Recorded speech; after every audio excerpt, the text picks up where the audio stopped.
かく携帯を警察の権限で操作されてるので、おそらくなんですが、SIM とかを経由して、書き換えられてるんですよ。書き換えられたりとか、アクセスができるんですね。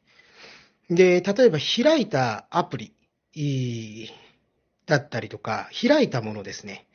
こういったもので、まあ、できると。これ冗談抜きでですね、なんかよくわかんないサイレンみたいな音が聞こえたことがあって、ずっと聞こえてたんですよ。なんかサイレンみたいなボワーンって。でね、これおかしいと思うでしょ？